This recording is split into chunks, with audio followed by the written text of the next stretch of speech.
And yet, if you all watch Wendy, you know that she very, very rarely apologizes for anything. But there was one person who got her all the way together, okay? And that was Roland Martin, when he went on her show and told her about the necessity and the importance of historically black colleges and universities. So that was probably my absolute favorite time that I've heard Roland speak. Roland Martin is going to speak today on the economic future of America, closing the wealth gap. He'll explore the reasons why this issue persists and provide us all with viable solutions to even the playing field. Roland Martin has always been devoted to news from an African-American perspective. He answers the call to make sure these stories receive adequate attention and exposure. He is the host of the Roland Martin Unfiltered daily digital show, which you can find on RolandMartinUnfiltered.com for more details. You can also check our table. There's some information there. Roland is also still a senior analyst for the Tom Joyner Morning Show. You can read Roland's full bio on the conference app or on our conference webpage. Thank you guys so much for being here again this year, and please give a warm welcome to Mr. Roland Martin.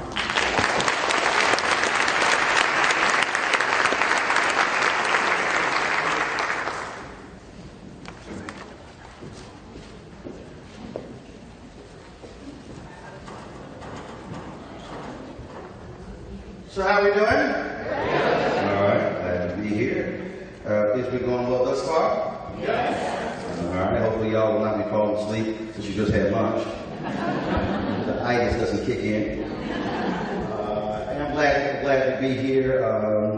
Thank you so very much for the invitation to talk about this crucial issue. This is one that I've actually spent my entire career focusing on. I was neighborhood reporter at Boston American Statesman, and then became county government reporter there as well. And after a year, went to Warsaw Telegram, where I was city hall reporter, and one of the areas that I specialized in was in housing, and gave city officials there lots of help when it came to this issue. So there's one that I've covered, other places where I've worked, papers that I've run, whether it was the Dallas Weekly, the Houston Defender, the Chicago Defender, and also BlackAmericanWeb.com, where I was the founding editor of Tom Jones' website.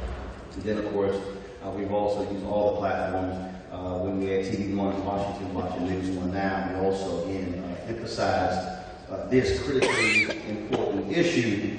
And so it is important because it's amazing that there's a number of people who really don't understand, first, American history. And then two, don't realize the role that housing plays in that. And I always get a kick out of reading different pieces and looking at the analysis of folks as they try to explain what's going on. So in fact, it was quite interesting. While I was sitting there, I pulled up this piece that was done on thehill.com, and it was an op-ed that was done by a gentleman named Richard Sandy, professor at law school, UCLA School of Law. And he has a book that's called Moving Toward Integration, The Past and the Future of Fair Housing, being put out by Harvard University Press. And so I'm reading this article, and as I'm reading it, I'm laughing. Because what I did was, it came up to me because I put in Everett Dirksen opposed housing. If anybody understands who Everett Dirksen is, he was the Republican leader of the United States Senate in the 1960s. And he played a crucial role with President Lyndon Johnson when it came to passing the Voting Rights Act and the Civil Rights Act. And Republicans today love to talk about the number of Republicans who supported civil rights in the 1960s, but they often ignore the fact that when it came to housing, even Northern Republicans did not want black folks living in their neighborhoods. And the reality is, the measure passed the U.S. House easily, but for 2 years it was being filibustered in the United States Senate, and Dirksen was one of those folks who was in opposition to it. Now, some of you may be sitting here, yes, when you travel to D.C. and when you go to the Hill, you actually are going to one of the buildings named after Dirksen. And then one of the other buildings is named after Richard Russell, who was one of the most racist members of the United States Senate in American history. What does that say in the nation's capital? You have two monuments to folks who opposed civil rights advancement. And so what's interesting about Dirksen, again, Republicans who hold him up in a lofty way, he was a part of the Senate filibuster. Now, I'm reading this article, and the reason I find it to be interesting because this author is writing about the Fair Housing Act and how it was a bipartisan effort, and then he writes about how it was passed in 1968 and signed into law on April 11th. Yet what he completely omits is the fact that were it not for the assassination of Reverend Dr. Martin Luther King Jr., that bill would have never been signed. Because it was opposed for 3 years. LBJ introduced it in 1968, and they fought it, and it wasn't until King's assassination on April 4th, 1968, LBJ then sent a letter to the Senate the next day saying, there's no better way to honor Dr. King's life and legacy than to pass the bill that he gave his life for. You should pass this, and it was passed, and it was signed the following week. And so the point I'm making is, it took black blood to be spilled for America to pass a Fair Housing Act. And in fact, if you go back and look at 64 and 65, you look at all these various civil rights acts, it took folks being killed. It took 4 little girls, the anniversary was just on Saturday, killed in Birmingham. It took Medgar Evers being killed. It took riots to take place for America to go, okay, we kind of like to fix this thing. And I'm laying that out because I think part of the problem we have in this country is that too many of us have an understanding of his story and not history. And so we're asking questions today, well, my goodness, I don't understand, why is the housing rate still sitting there at 41, 42%, and how can we get this thing up, and what's going on? But we have to really understand that you can't ask that question as to where we are today if you really don't fully accept how we got here and how that still is playing a prominent role in American policy today. See, next year, with the 400th anniversary of the first 20-odd Africans arriving in Virginia in 1619, August of 1619. So then you went through about 243, 245 years, legalized slavery in America. Then we went through this period of 10 years of Reconstruction, which arguably is the most important period for the advancement for black people in America.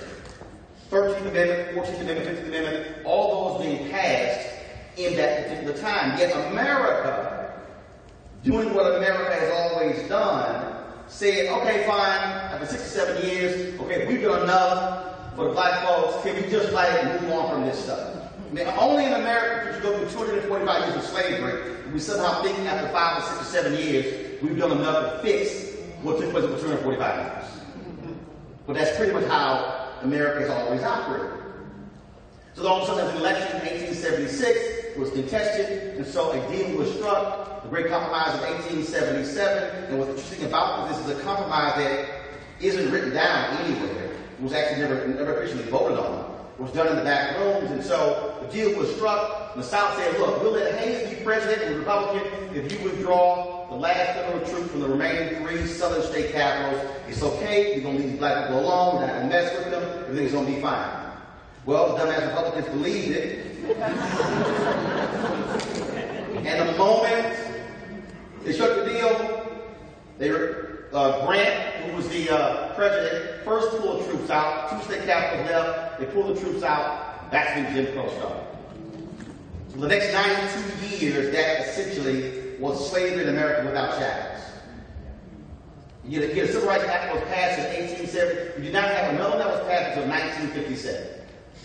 And that was the issue of voting. And I'm laying all that out because, again, we walk around trying to understand these systems in this nation without realizing that if you use, King is killed in 68. So if you use 1970 as the marker, because pretty much the bill was passed in 68, we're really talking about another 15, 18 months before it really can show any impact. If you use 1970 as the marker, black people in America have only been technically fully free Americans for 48 years.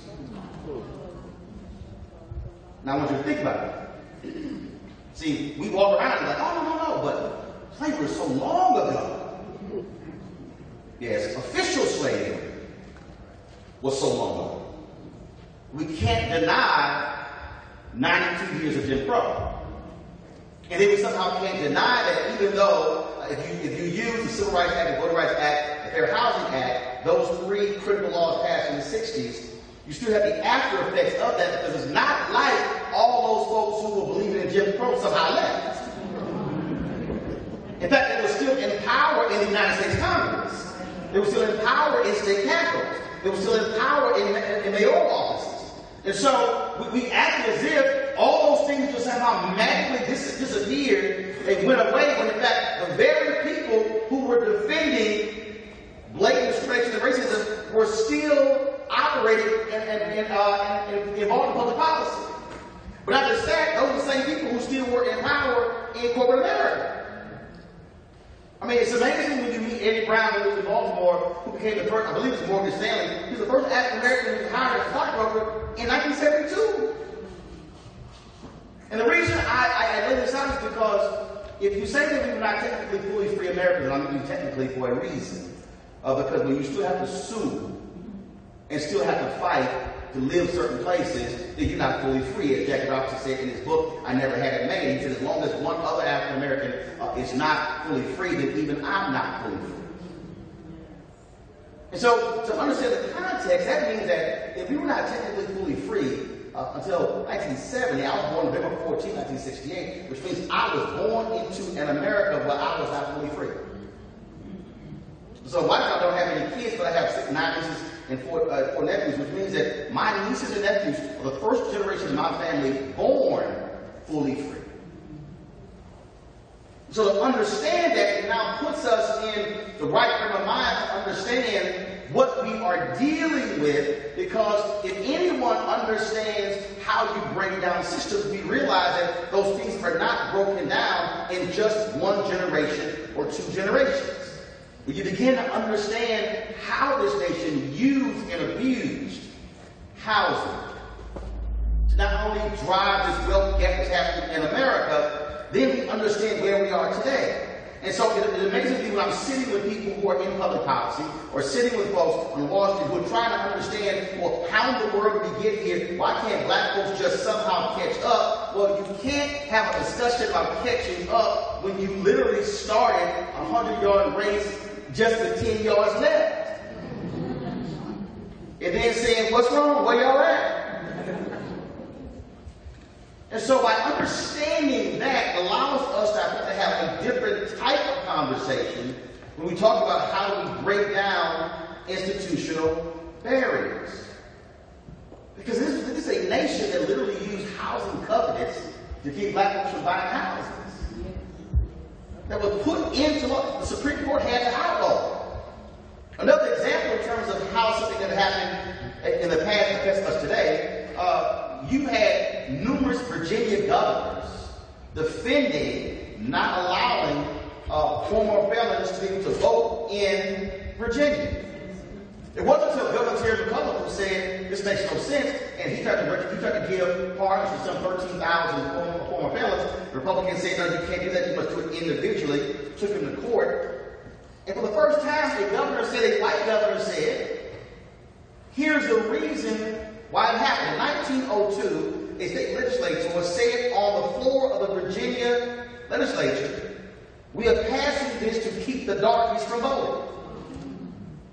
So you had governors who were defending a law where the basis of the law was rooted in racism and discrimination. That literally was the quote that was used as to why they were passing the law. I'm saying that because we can't have discussions today about policy if we don't go back to the root of how policies were created to then understand people are defending certain things that were purposely designed to keep a group from being able to advance. And so when we begin to see that, that now causes us to say, okay, hold on. Now we have to have different conversations. And so we live in this world now where folks say, well, we don't support quotas, we don't support affirmative action, which of course is hilarious to me because the greatest affirmative action ever existed in this country as a catchphrase was frankly the GI Bill. That really was the greatest affirmative action. Just the other day I was actually reading a feed on social media where this white woman was talking about how SUNY in New York provided free education to New York City residents. They just didn't tell black people about it. So you have this whole collection of white Americans in New York City who had the ability to go to SUNY for free, get college degrees, be able to earn incomes, raise their families, and then you had this whole swath of people who didn't even know about this free education. And all of a sudden, the beneficiaries of that, in terms of their descendants, have been able to benefit from the free education their families received, and then you wonder why you have a wealth gap in America today between blacks and whites. That ain't his story. That's history. And so when we have that type of dialogue, first, the point is not to condemn anyone white today. It's to be honest about how we got here. Because facts are facts. You can't say how in the world can you have $110,000 in wealth for white families and then $5,000 in wealth for black families companies. And I was talking to a sister her job was to ensure that you didn't have front companies who were taking advantage of affirmative action programs. And she was talking to the sons of a man who started the largest construction company in North Carolina. She said, I'm curious, how did you guys build this construction company? He said, well, our father was serving in the military, and when World War II was over, he wanted to start his own construction company. So they had all of this surplus equipment on the Army base, and so he said, hey, war is over, can I just take some of this stuff, because I want to do this here? And the commander said, oh yeah, sure, go ahead. Today we call it a handout.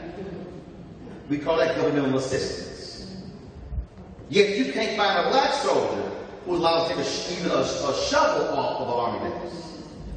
Now I want you to understand that. Just look at it. So here you have today this man able to take free government equipment, start a construction company. Here his sons today are running the largest construction company in North Carolina. So what Daddy was able to do after World War II is now benefiting his sons and his sons' children Yet, you can't find a comparable story of an African American who was able to do that. That shows you again how these things develop in this country. So understanding that now causes us to say, how then must we approach this critical issue? Because anyone who understands economics, understands wealth, even if you watch right now, every time as Agent Orange tweets about the stock market.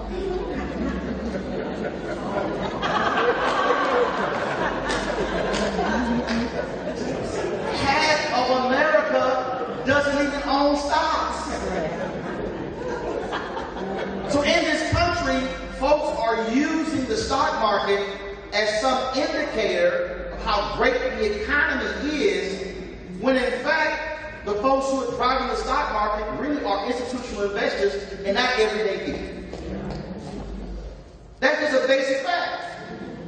And so the greatest barometer to understand wealth creation in America is really what you are doing, that is housing. Most Americans are getting their wealth as a result of housing. The reason we even have a wealth gap is because you've had decades of white families owning homes, selling homes, taking the investment from the homes they sold, investing that, saving that, applying that, and then passing it down.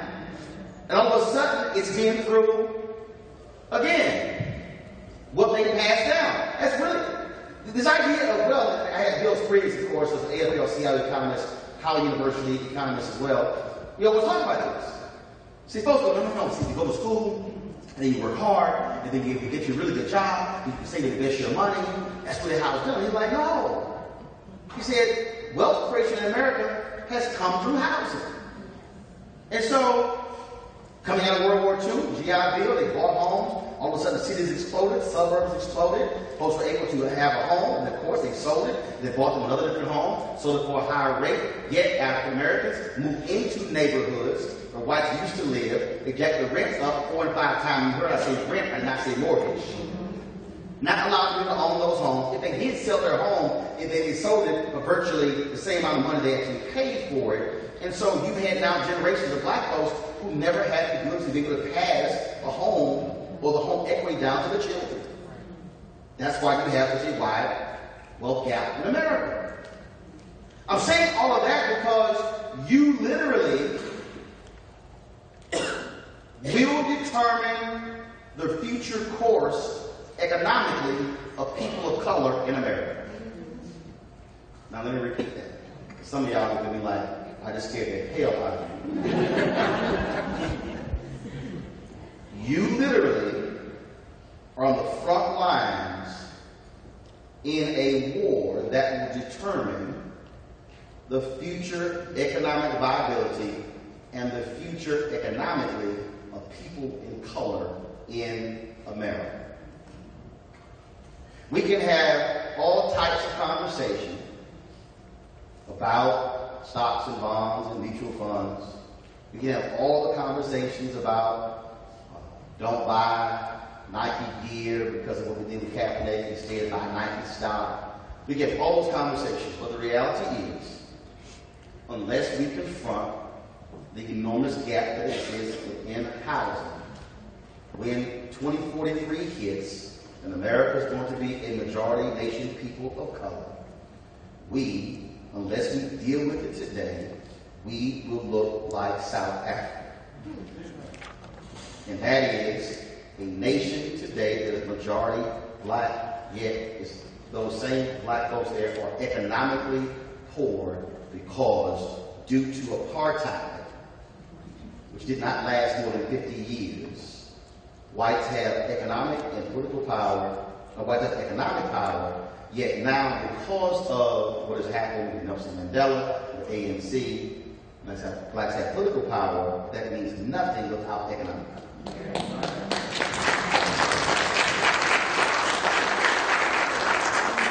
And whether you are white or black or Latino or Asian or Native American, it does not matter. It should concern every single person, because the last thing I would think any of us want is to be in a situation where the gaps are so wide 25 years from now, and the job is going to be even harder than what it is today. And it's daunting as you think about it, but for me, it's really not, because it's a challenge. It's a challenge because we know, because of demographic changes, how America will look in 2043. So the question is, how hard are we willing to fight today to ensure that this nation will look totally different for the 75th anniversary of the Fair Housing Act? See, I know a lot of people, we go through this world and folks like, man, look, this stuff is just hard, and look, it only increased a half a point. Well, if you actually think about it, if the home ownership rate for black folks was about the same in 1970 as it is now, hell, half a point is damn good. Because what happens is, a lot of us want to see massive progress without realizing that you're not going to see massive progress when you're going up against literally the last 399 years of American history. That every level of progress means that we are reaching that goal. So everything for me over the last couple of years has really been focused on 2043. Because to me, it would be a great shame to have numerical numbers that will translate into political power, but that won't translate into economic power. Saturday night, I led the Congressional Black Caucus Foundation Phoenix Awards. There are 48 black members of the Congressional Black Caucus. When they were founded in 1970, you could not have even gotten a dozen in the room. Next year, you may very well have 56 African Americans in the United States Congress. Folks would have never thought that was even possible. Ron Dellums, who died this year, one of the founders of the CBC, they would never thought that was possible. But that's where we're going. But the question then is, you can have 56, but will you have the kind of economic power that changes neighborhoods? How many of you have ever seen, literally, a neighborhood or a city rise up from just dust?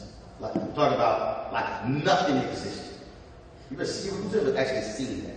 Like nothing was there, but then 5 years later, all of a sudden, oh my God, it's a handful of hands. Handful of homes.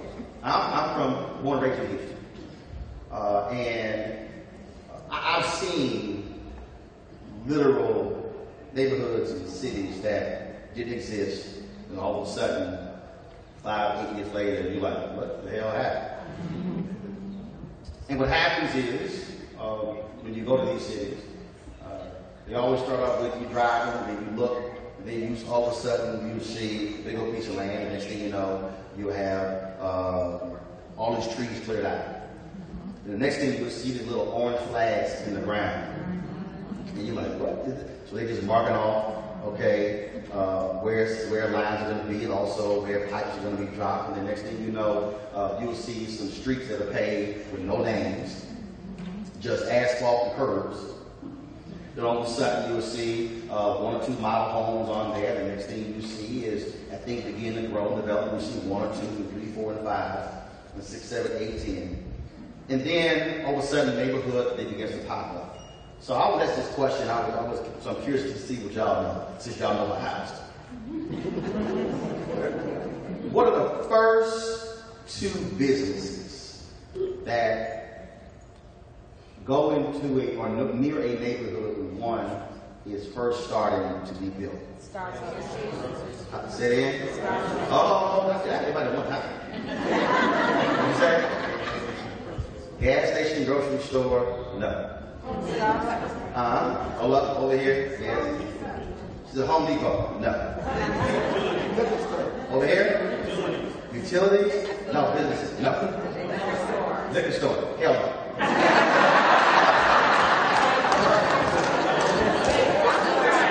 One more. Say it again. Church? No. What you say? Banks? No. What you say? A what? No. First two. Not Starbucks. You ain't getting a Starbucks in a new neighborhood. First, Chinese restaurant? No.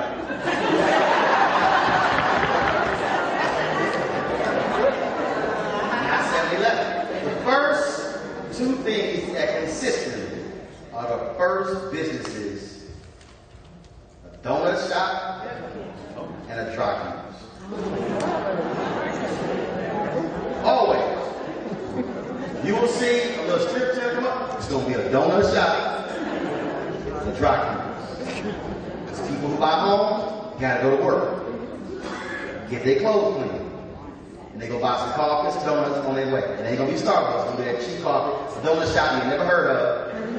Always happens. Always happens. The reason being is because that's how it starts. You don't get a grocery store later because grocery store only has 2% profit margin. You need a massive number of people to support a grocery store in the neighborhood. Same with a Home Depot. All those things, none of those things come until literally 10, 12, 15 years down the road because you have to actually have people. But the thing that's interesting is that, especially these suburban neighborhoods, what is it that they don't want? No, they don't want apartment complexes. They don't want renters. They don't want renters because when you're building a neighborhood or when a city is growing, you want homes. Because the other company that you mentioned, Starbucks, Home Depot, and all of those different companies, their market research is not driven by renters. They're driven by homes. I was sitting with the city manager in Cedar Hill, Texas, neighborhood, it's a city, suburban city outside Dallas. I bought a home there in 1999. And probably when I got my home there, there may have been 10 other homes there. So, there's a brother who was city manager, and so the city was so small, I just dropped by, dropped in. And I was asking him a few questions and stuff along those lines, and I asked him, I asked him about public transportation. Again, it's one of the stories, issues that I've covered, and look, I have a car, so it's not like I'm talking about riding a bus. He said, no, we can't have public transportation. No, he told me. We said, no. That's one of the reasons why you look at, look, when the Atlanta Braves moved out of City of Atlanta to Cobb County, they were very clear. No, that train ain't coming out. Because suburban neighborhoods don't want folks living in inner cities taking public transportation into suburban areas where they can work and go back. Y'all, that's American policy. What I'm saying is not just something they do. No, that is American policy by design. To say, if you want to live out here, you better buy a home. Only you can buy a home if you can afford to buy a home. Now, after a particular area has been able to reach a significant level when it comes to home ownership, then developers will then begin to look at apartment complexes. But you've never seen a city rise up based upon apartment complexes first, home second. Never happens. Correct. That tells you how we view home ownership. Somebody mentioned churches. Any church that touts their membership is a church that's not real. Real churches count families. Because families stay. Families buy homes. So you meet a church that says, we got 10,000 members. No. Ask me, how many families you have? Because if you have a church with 10,000 members, and then a significant number of your folks single, That means they're transient. They're going to come and go. Pastors pay attention to families. Families stay. Families have babies in the church. Families have their babies that grow up and get married in the church. That's how you have multi-generational families. I'm saying all of this so we can understand literally how we view home ownership and how it drives so much of how our cities and neighborhoods are created, and even the whole public policy around home ownership or home ownership drive our public policy. It literally drives development. It drives what resources are going to go into an area. It drives police departments have a totally different perspective of areas where people own homes than they do when you have cluster apartment complexes. I'm telling you what I have encountered in my entire career as a journalist, sitting down with politicians, sitting down with public safety officials. Everything in America is totally different based upon home ownership. The tax policy in America is designed not for single folks who live in apartments, but for married people who live in houses. Our census is driven that way. All these different things. And so, once we begin to understand that, now we say, how do we then become even more focused to get these numbers up and to become disciples of why this is so important? March 19, 2014, I am in Raleigh, North Carolina, laying for a Radio 1 conference. And I open the front page of the Wall Street Journal, and they have an article that said that $23.08 billion in small business loans were handed out in 2013, and African Americans received 1.7% or $385 million of the $23.09 billion. So I'm reading this article, front page of the Wall Street Journal. And what was the prime reason why that number dropped? It was 6.8% under President Bush in 2008, and then by 2014, it dropped to 1.7%. What was the prime reason? It was because of the home ownership crisis. Because for black business owners, they didn't have capital in terms of stocks and bonds and investment. It was their home. No home, no loan, no business. $23.09 billion in small business loans given in 2013, yet just $385 million went to African Americans. So I see the article, and I immediately sent an email to the White House saying, I want somebody from the SBA on my time drawing a 7 on Monday. They said, well, we can't get somebody for Monday. I said, fine, get me somebody for Tuesday. And so I'm communicating with them, and so as a young white female at the Small Business Administration, not out one, she didn't quite realize who I was and what Tom Roland morning show was. And so she pretty much blew us off. And I said, okay, that's how y'all want to roll, huh? So I'm in a meeting with White House officials, and I said, let me be perfectly clear. And I'm going to quote some of y'all, I'm going to give y'all an advance. I said, let me be perfectly clear. I said, until you get somebody from the SBA on the show to explain what are y'all going to do to ensure black folks and Latinos get more of these contracts. I said, I will kick your ass every day at every available point on every medium that I have. I said, I will be discussing sports, and I'm going to bring up,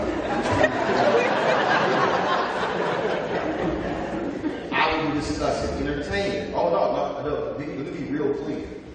We were sitting in the executive office building. I let them know how serious I was because as somebody who covered housing and understood the housing crisis and foreclosure, I understood that if we were losing homes and losing equity, and now not being able to open businesses, then it would have, it didn't mean anything when people tout how many numbers that we have.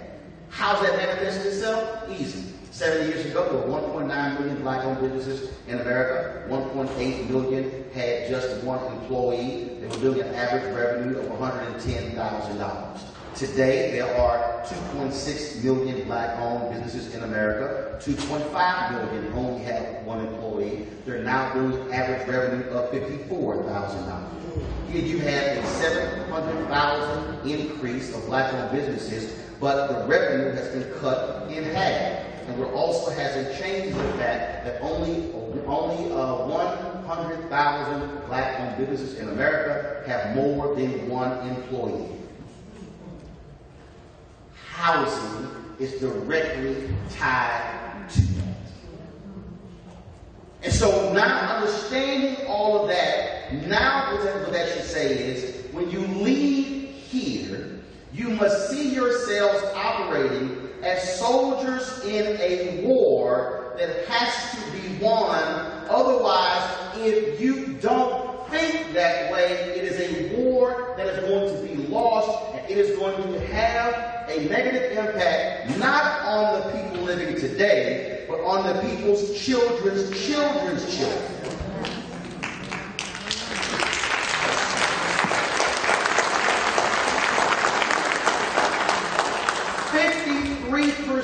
Of all black wealth was wiped out because of the housing crisis.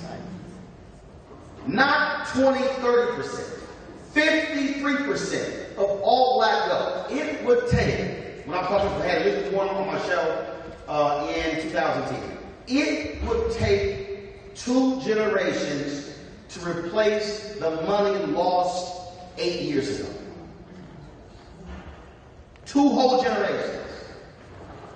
And so when we talk about where we are heading, we literally must have a different state of mind and focus when it comes to why housing matters and how we must change people's mind to get them to understand that if you are even going down the path of your children going to school, the ability to be able to take that equity and how you maximize that, and how do you do it for your business, and how also being able to home that loan completely transforms how you even live as a family. Because part of the reason why there is this difference between black folks and white folks is that, look, if you black and you start making $40,000 a year in an average black family, you are largely the highest wage earner in the family. I was talking to Van Jones, and Van Jones said, well, my wife is white, and the conversations that her dad has with her when he's calling are totally different than when his parents are calling him. Her dad is talking about stocks and bonds and annuities. He said, when my parents call it, is can you help so-and-so out to be able to pay their school? He said, it's a different conversation. No, when I was talking to a girl, Melanie area, we were talking about Melanie Hobson. Melanie Hobson is married to George Lucas. Star Wars. He got $4 billion. $4 billion. George Lucas told her, because Melanie and I were talking about how having our families are. George Lucas said, it would never dawn on one of my family members to call and ask me for money. I was like, shh.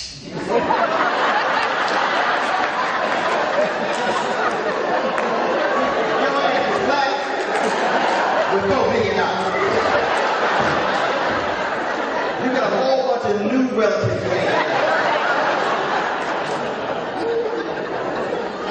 And George was totally thrown by that. They were like, what the hell are you talking about?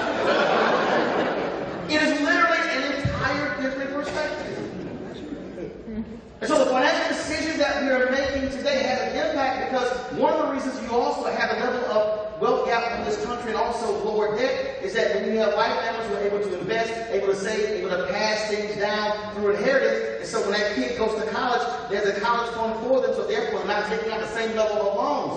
African Americans are graduating at a higher rate. Black women are graduating at higher rates than white people in America, but are coming out with 2 to 3 times more debt. So even though they're sitting home with hands, the problem is the average African American with a college degree is making the same amount of money as a white high school graduate. And so all of a sudden now, that's not impacting, because if you now have a high debt ratio when it comes to coming out of college, then when your child grows up, you don't have the ability to hand your child a down payment on their wedding day for their first home. And so largely white families are. And so all of a sudden, the cycle is repeating itself because of what happens economically. But when we're able to be able to own a home, it changes the whole conversation. The reason I know that for myself is because when I paid off my home, I gone through a bankruptcy. Luckily, I was able to get me a job, paid everything back, and then all of a sudden, the amount of money I'm making, my financial advisor, she's going, okay, we're going to invest. I said, no, I'm paying the house off. She's like, what? I said, no, I'm paying the house off. I said, one, I talked too much shit on TV, but then I did. I told everybody the truth. I would get a house to go to this place. One thing I thought was on utility and taxes. I'm good. And so I paid the house off. And so then when I leave, and my sister and her two children, she left an abusive marriage and then moved in with me, and I moved to Chicago. She's able to live in that particular home, not having to pay a mortgage because she still has to pay bills. My parents retired. I was thinking like trying to get a smaller apartment. I was like, smaller than this? I said, y'all can live in my house in Dallas. They packed. My dad 2 months later, they were packed up. So here's the home that I bought in 1999, buying for $152,000. Now it's now appraised at $180,000. 2 generations of my family are living in the same house, not having to pay. So therefore, what they're making makes it allow them to be able to live there because they're living rent free. And so now my house operates again as a place where I can have family members who can stay there, get themselves together as they then be going to move on. For my parents, who are now 71, a place where they can actually retire. Home ownership allows us to be able to do that as opposed to operating in terms of one street. So when you leave here, your perspective or your focus should be totally different. You should literally leave here not saying, I work to help folks get a home. You really should be thinking of yourself at the same way as a modern day evangelist. Like Paul traveled across the land spreading the word, you should be thinking the exact same way. When you are having these discussions, in those days when you are frustrated and you think you're not impacted, the reality is you should be saying to yourself, that the work that I am doing literally will change not individuals, not families. The work that you're doing is literally changing the future makeup of a nation. The work that you're doing is impacting not somebody you're dealing with today across that desk. You're not working with somebody across that desk to get their credit together or to get their money together. No, you literally are looking at somebody and you're saying, I'm helping 2 and 3 generations of people who I will never meet, whose lives will be transformed by virtue of home.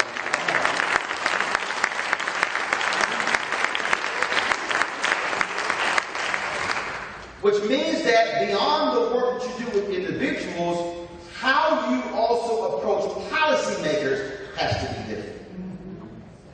And see, I believe one of the fundamental problems that we have is that those who are housing advocates are not as vocal as they need to be in terms of putting the level of pressure on public policymakers to make it easier for folks to be able to get into homes. Because what happens is there are other people who are on Capitol Hill, who are in state legislatures, or who are talking to city government and county government, and they are louder, they are more forceful. But the reality is you must be standing on ladders, shouting from the rooftops, there is no better way to change the future of America than to confront what is happening with housing in this country. And you have the force of us to understand that and see that so they realize it's not just an insignificant thing.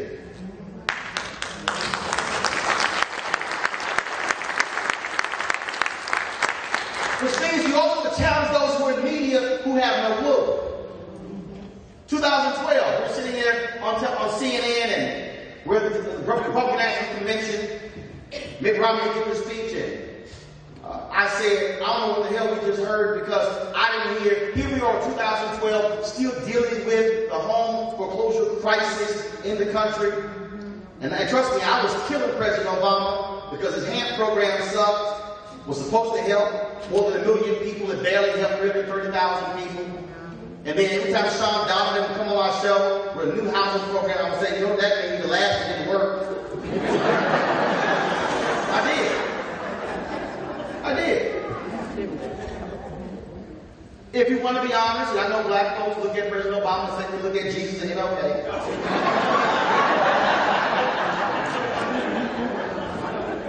But if there was one of the greatest failures of his 8 years of presidency, it was in housing. There were those who were pressing him for a moratorium on home foreclosures. We bailed out banks who used the money to bolster their bottom line, did not sell those toxic assets, and what they did was they held onto those homes, knowing full well the economy was going to be changing, and then what happened was they partnered with hedge funds and were buying up lots of 25,000 homes. So even when you had Americans who could afford to buy a home for the first time, they could not afford to buy any of those homes because they were competing against billion-dollar hedge funds.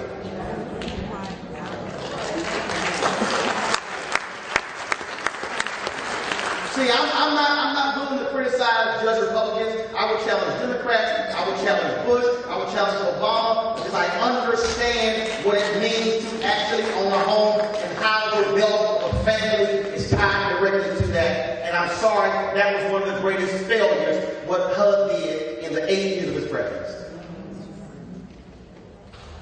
And so, but where we have to be now is again pushing in product and challenging these officials to examine their policies and to stop playing these games that we still are seeing today where redlining still exists even if they're not using the word. We must be willing to mobilize religious groups and to go after banks that rape and pillage our communities with subprime loans and who somehow believe by buying a table at the NAACP banquet, the National Urban League banquet, or the NAM banquet somehow to replace the billions of dollars that was lost due to the home foreclosure crisis. I'm not interested in a $10,000 table when folks were handing out $500,000 or $600,000 or $700,000 mortgages. So really what has to happen is there has to be a much more vigorous movement to challenge this nation when it comes to this issue. Because if this issue impacts education, impacts wealth, impacts city, county, state, nation, impacts married, single, then why is it that we are not challenging folks? I mentioned being in 2012 at the Republican National Convention in Tampa. And I said that Mitt Romney didn't say jack about how he was going to deal with housing. I said he doesn't even have a housing plan. John King, also on CNN, goes, Roland, that's not true. Mitt Romney has a housing plan. I said, wait. And the reason, first of all, right then he pissed me off. As if I didn't somehow have my stuff together. I said, John, just 2 weeks ago I wrote an entire piece on housing plans of both candidates. I went through his entire website, top to bottom, every single page, never found a housing plan. And he insisted he has a housing plan. And I'm sitting there going, well, damn it, where is it? And so we moved on to, Anderson Cooper said, you know, well, we'll sell this off air. I'm saying, no, you're damn right we'll sell this. So we went to a commercial break. In between the commercial break, I grabbed my phone, pull up Mitt Romney's website to look for that housing plan, and then when we came back on the air, R.A. Fleischer and I was talking about something else. I said, oh, by the way, Anderson, I checked in the break, there's no damn housing plan. Because see, what I need you to understand is that the folks you will see on television, most of them are making high 6 figures and 7 figures. Hell, they don't care about public housing. They don't care about housing assistance programs. Which is why when you saw 26 debates, you didn't see any of them asking about housing. You didn't see them asking about the plan. The same reason you didn't see them asking about housing. The same reason you don't see them asking about public education, because most of their children go to private school. I'm saying all of this because the only way we're going to change this narrative and change these numbers is if we have advocates who are making it clear that you are not going to let folks get away with not addressing this issue. I have sat at the table with Agent Orange twice. And I have sat there with the other 17 television anchors in the room. And I can guarantee you this doesn't come up.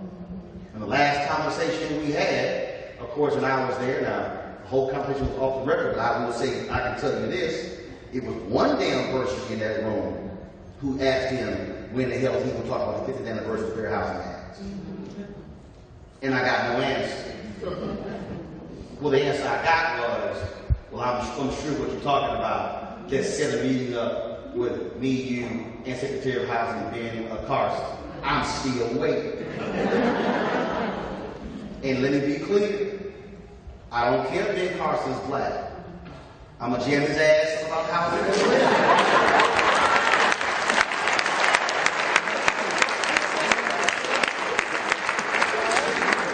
The only way we are going to confront this issue is we follow the admonition of Frederick Douglass, who said, power concedes nothing without a demand, followed by agitate, agitate, agitate. Beyond the role that you play every single day, you should be also utilizing your power as a collective and being able to march on folks, challenge folks, look them in the eye and say, what are you going to do about this? Because this issue affects folks who are black, who are white, who are Latino, who are Asian, who are Native American, affects them in the North, the Midwest, the South, the Southeast, and the West. Because this is an issue that goes across every neighborhood, every state, all across this country, and you must be willing to dare to look somebody in the eye and say, we are unwilling to allow you to ignore this issue, unwilling to allow you to act as if it does not matter, and you must understand that it's going to be a fight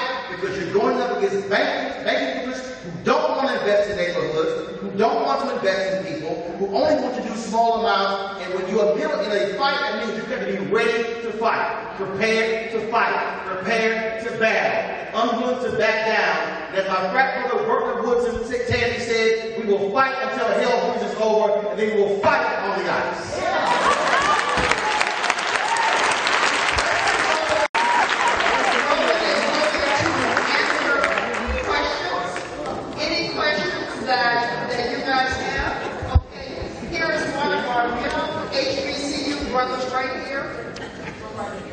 I'm Nicholas Whiteside. I'm a sophomore at Fisk University. I'm originally from Memphis, Tennessee. And my question would be, with the knowledge that you have on housing, I'm a student that when I graduate, within 2 or 3 years after I graduate, I want to be able to own a home so I can start that succession of home ownership and start that generational wealth for my family. So what advice would you give me now so I can get on the right track? Well, the first thing, let me broaden that. So I think what should be happening is, it's just like, I've done 16 commencements, 14 HBCUs.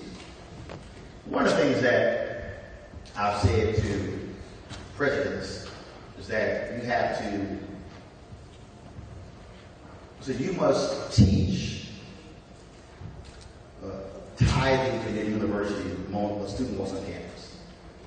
Southern University dramatically increased their alumni giving and student giving as a result of that. I'm a graduate of Texas A&M. The moment you walk on Texas A&M campus, first day, you are being indoctrinated and you are going to give. And so what should be happening is, we should be, I would say where you are now, leading the effort to have housing discussions right now on HBCU campuses, and not just with seniors and juniors, but also with sophomores and freshmen. Explaining to people that the financial decisions they are making literally as college students are going to have a direct impact on their home ownership ability, whether it comes to their credit score. And also, even on that particular point, even with credit, it was interesting. We had my show Washington Watch. My executive producer, I said, we're going to do a whole show, a whole hour on credit. He's like, dude, that's not enough. I said, yes, it is. And he was fighting me, but I ran the show. So I was like, shut the hell up. We're doing a whole hour on credit. Which is why I always wanted to have editorial control over every show that I had, where I can control the content. What ended up happening, we had it, and then it was like, damn, we could have done 2 more hours. I should tell that. Because see, what I realized again, most people again have no clue. Most people have no understanding of any of this. They don't understand how it all correlates. And so, as opposed to saying, what can I do? I say, go back to your campus and say, we're going to put on this workshop, series of workshops. Now, here's the other thing. This actually goes for everybody. I don't concern myself with who doesn't show up. I only focus on who's in the room. I think one of the things where we fail is we want to do so much stuff and we go, man, we brought this stuff on and 12 people showed up. Okay. Great. Which means that you tell the 12 in the room, next month we're going to do this again, and each one of you must bring 2 people. Now you go from 12 to 36 in a month.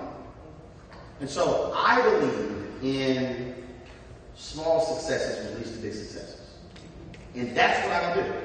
And I would then even challenge, look, you've now got with the various networks, you've now got with the various apps, the various websites, with various groups, say we can do this on multiple campuses. And what we're talking about is this is not a conference. This is not like, oh my God, we got 300 people living, a lot of people in. No, it's taking advantage of available talent already in the city, already there, and then begin to teach folks, because the reality is, this is what information comes in. Because if you look at the numbers, if only 42% of black people got a house, that means 58% of black people don't. Which means somebody's not having a conversation. So I don't assume discussions are being had. My deal is, we're going to lead them if somebody already knows, that's great. And then we can begin to teach them, and I'll give you one last one. Are you a fraternity? So I'm an Alpha Phi Alpha, like me. Our chapter, we started our own investment club. We had about 22 our brothers who were investment club with a minimum contribution of $1,000 minimum. And so probably after 18 months, we probably had, based upon the investments we made, $250,000. Well, the home that I bought, I was able to take the money from the investment club to make it down payment. So that's one of those things that, again, where people go, well, and that was just 20 of us. We had more brothers than that who had graduated in our chapter. 22 who said, hey, I want to do this. So again, it's walking folks through those type of ideas where somebody goes, yeah, but, okay, but I don't have, if I want to get a $200,000 house and I got to put 10% down, 20% down, I don't have the money. Okay, but if you do this, you take your 1,000 and it goes to 20 other people, all of a sudden you begin to invest it, how begins to accrue. There's a great phrase from the movie Hoopin'. Lawrence Fishburne said, when you don't know, you don't. I start from the premise, folks don't know. Then somebody has to let them know. And so you start small and begin to build there. That's how you start. Next question. Absolutely. Next question, Kim. Gary's got it. Gary's. Go ahead. Come on. Thank you, Roland, for your talk. You mentioned that we are in a war of economic viability. So my question to you is, who or what is the enemy, and what tactics do they use so we be prepared for it? Public policy makers are the enemy. Banks are the enemy.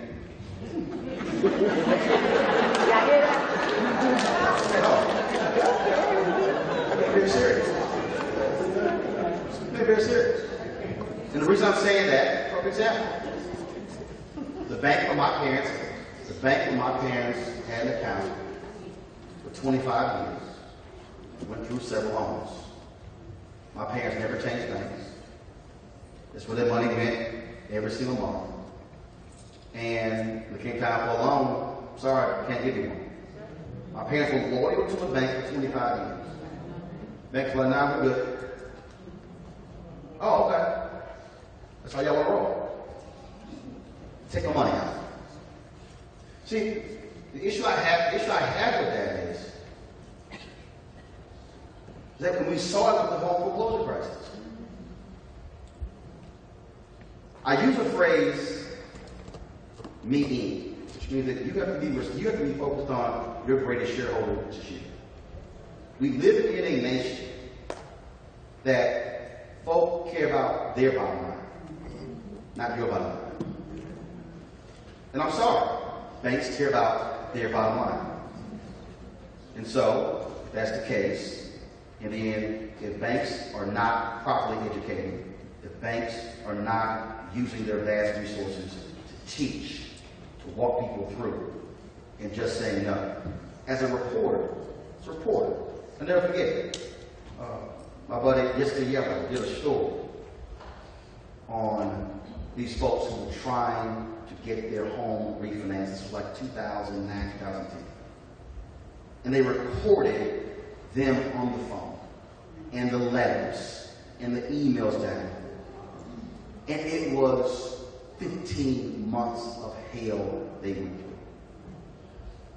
I saw with the HAMP program where, and I told Sean Donovan, and I told him to his face, how in the hell do you program where you have surprise inspections but you call ahead?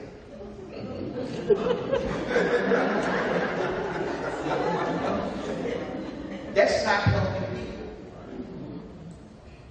The reason, and probably when I say enemy, there are people who work at banking institutions who want to do the right thing that others who don't.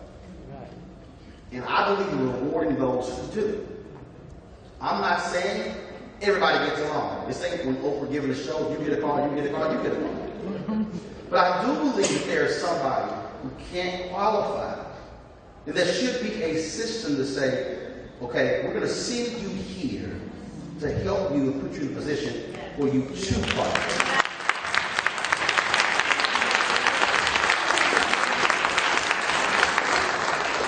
That to me is loyalty. When I started my business, again, this is what, again, banks don't think. We're sitting here and I said, I need a business credit card. They're going, well, we're only going to do $1,000 limit. And I go, it's $200,000 sitting in that bank account right now, which you're using as part, which you're leveraging my money when it comes to my deposits in terms of what you're doing. They were like, well, that's it. I said, all right, cool. Shut the account down. I moved it over here where I got a credit card secured with a CD for $20,000. Okay, but let me work out. Not a damn thing. Too late. So what I'm saying is, the enemy are the very people who are throwing up barriers that are preventing people from advancing. Because I'm looking at this not from the vantage point of just that person who may be on the borderline when it comes to their credit. I'm thinking about that person's son or daughter and their unborn son or daughter, and how literal families can be transformed by virtue of a home. I believe decisions like housing are so crucial to a person's self-worth, a person's value, and how it can, really, owning a home can change the bloodline. Owning a home can literally change the bloodline of a family. Generational curses can end based upon owning a home.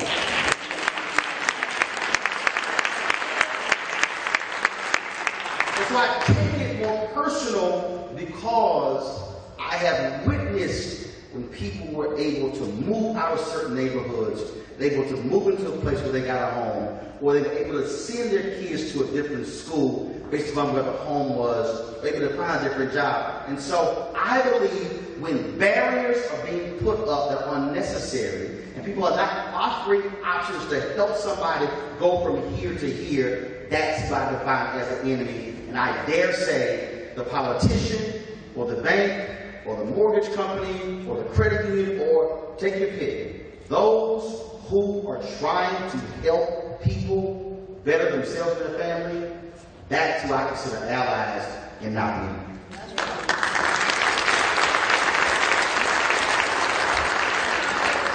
We got it? Stand up. We I got don't know it? where the mic is. Okay, go. Go ahead.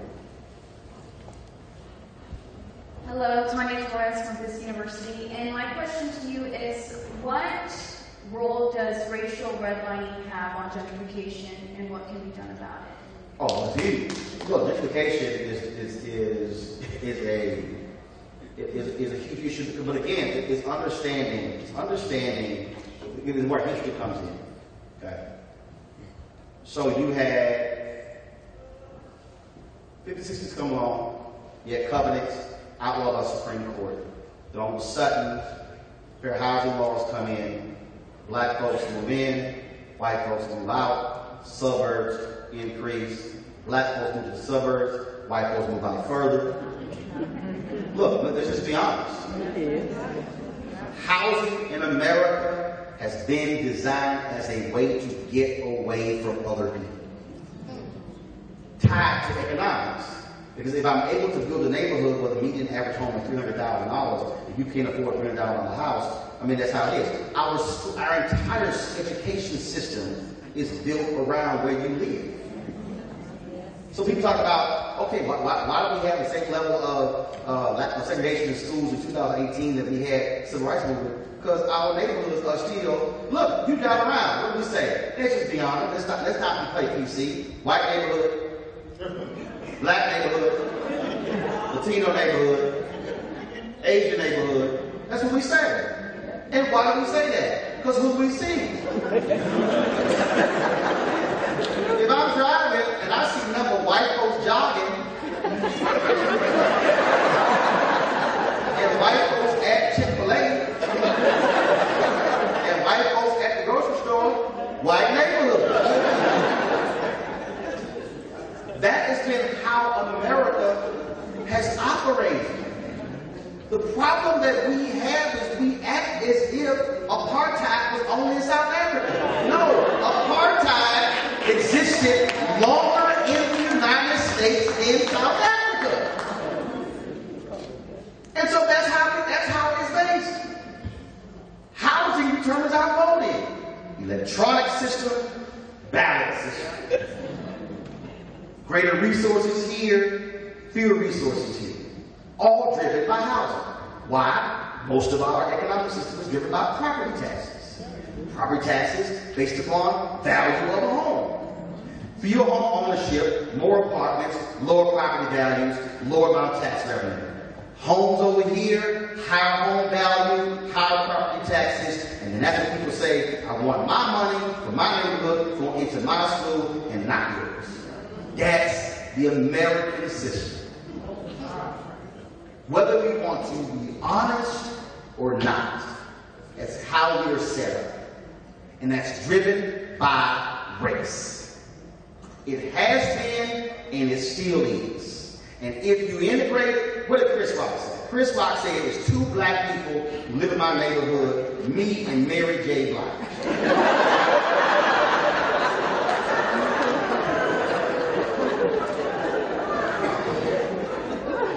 In his routine, he said, hold up, there are doctors and dentists and lawyers and whatever. And he's like, hold up. Hell, we entertainers. How they make the same money we make? Because we have historically been frozen out of those fields. Race. And so, I'm honest about how we got to be where we are. I'm just not walking around clueless. I know other people who tweet me, why you always talk about race? Because shit is talking to me.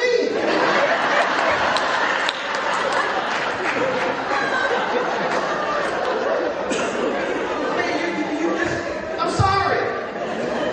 How many of you right now work in corporate institutions, or you met with corporate institutions, and you went into the meeting, there are literally virtually no black or Latino people in the meeting? How did that happen? It's across the board. Unions, corporate America. You go on right now. Last week, the Joint Center for Political and Economic Studies released their report, and there are virtually no African Americans who are in the top political positions on the Democratic side. If it wasn't for the CDC, you would virtually have no black chiefs of staff, political directors, legislative directors, or communications directors in the offices. These are Democrats who desperately need black people. That's a system. And what does that system do? The people who are chiefs of staff, political directors, communications directors, legislative directors, they're the ones who get hired by lobbying firms, who get hired in corporate America. And so people leave those positions, and then they go to these particular areas over here, and what do? They hire people who they already know. And so then that's why you have the Power Pack in their particular survey of $500 million being spent on political campaigns. Black folks got 1.7% of all of that. It's like, wait a minute, how the hell can you get 96% of black people's vote, and you get 1.7% of the money when it comes to political campaigns? It's because you largely have white pollsters, white strategists, white communications firms, and they somehow believe that black folks don't exist. That is a system where we have been frozen out of for decades. And so it's understanding that and being honest about it and then saying, okay, now how are we going to stop perpetuating a system and begin to say the excuses that you're using are wrong? That's why we asked the question about enemy. I need banking institutions who say we are real partners. We are here to help people. If I want to engender loyalty from a customer base, then this is what I do. This is basic as hell. Look, people of color are two things: distrustful and loyal. No. We have to see, we got to be real honest about the conversation. If you black, it's going to take a while. Can I trust this black person? No. I need us to understand what happened. I need us to understand that in this country, when we talked about the issue of voting, last night I was just reading Robert Perrow's book on LBJ Masters of the Senate. But what happened in Alabama was when you had 600,000 people in the state and 20,000 black people were registered, but they never even wanted to vote because if they were black and then went and voted, what happened was every year when they would go into the store to get their crop loan for their particular land, the bank would then say, your black ass voted. You're not getting a crop loan this year. Which then meant they lost their farm, and they had to move out of that farm and go up north to work, to live in apartments, to live in segregated neighborhoods, to work for plants when they were leaving farms that they actually owned. That was American policy. So how did black land ownership really decrease? Because the economic powers were used against black people who were trying to vote, and they literally gave up or run out of Alabama and Mississippi and Georgia and Tennessee and Florida, where they had land for 50 and 60 70 years because they said you dared to even want to vote, so we're going to sit here and freeze you up economically, and we're going to take your land. That's America. I'm just somebody who actually is willing to read about it and talk about it. And so, I can compare that to what happened in the housing foreclosure crisis. And 53% of wealth gone. All of those advancements, the highest black home ownership rate, early 2000s, wiped away. Because I have to understand history. In history, the reason there's a yo-yo effect for African Americans economically, because at every point where African Americans are able to hit a certain level of advancement, something happens to push back down. That's history. Slavery, Reconstruction, Jim Crow. Go through the 50s and 60s, black mayors, Stokes in Cleveland, Hampshire, Indiana, Maynard Jackson. You realize that 0.001% of black people got city contracts in Atlanta in 1973? That's 10 cents out of every $100 spent. What happened in Atlanta? Maynard Jackson called the banks in. He said, I need you to give loans to these black companies that have contracts with the airport. They have contracts from the city. We're going to pay them. You know it. Give them a credit line. Bank said, we ain't doing it. Maynard Jackson said, fine. City treasurer, come here. Pull our money out their banks. Bank, hold on, brother. Wait a minute.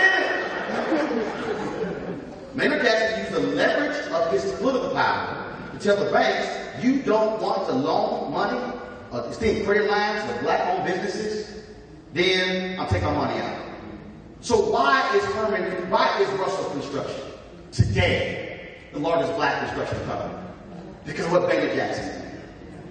Why do you have black architectural firms and engineering firms and advertising firms and PR firms in the city of Atlanta that have been able to do millions of dollars in business? It's because they use the power of politics to change the economics of Atlanta and have forced the system to change. That's what we're talking about. So when we talk about enemies, that has to happen. I sat with Robert Williams in Illinois. I said, dude, the same thing Maynard Jackson did. So you got black-owned businesses in this state who are willing to can do the work, but they can't float their businesses for 6 months because they don't have a level of capital. You tell the banks who got their money from the state of Illinois, look, it's a very simple program, and it's not affirmative action. Here are businesses that are doing business with the state. We have state contracts. You are doing business with the state. We're putting our money in, extending lines of credit. He looked at me, he said, I could do that? I'm like, damn it, yes, you know. This is what I'm talking about, how we use power to break down systems and of force people to change. It happened in Atlanta. It happened here in D.C. with Mary Berry. It happened with Coleman Young. But what happened? You had all this black success with black mayors in the 1970s. Ronald Reagan's elected in 1980. Obama, you had success with African Americans in 2000, Bill Clinton as president, and all of a sudden the economic policy with Bush come in, and on my show on WVON radio in Chicago, Alfonso Jackson admitted, who was HUD secretary, he admitted that the push to deregulate and get rid of federal housing standards and go to 50 state standards is what caused the home foreclosure crisis, because you didn't have a single standard. And he said that was a mistake. And that's what ended up happening, and it led to this crisis. And the problem is, over the last several years, now, white average wealth dropped. Latino and black, white average wealth dropped just 20%. Latino average wealth dropped about 35%. Black wealth dropped 64%. That's why I'm talking about how we have to understand how public policy and finance work hand in hand to impact what's happening in the United States.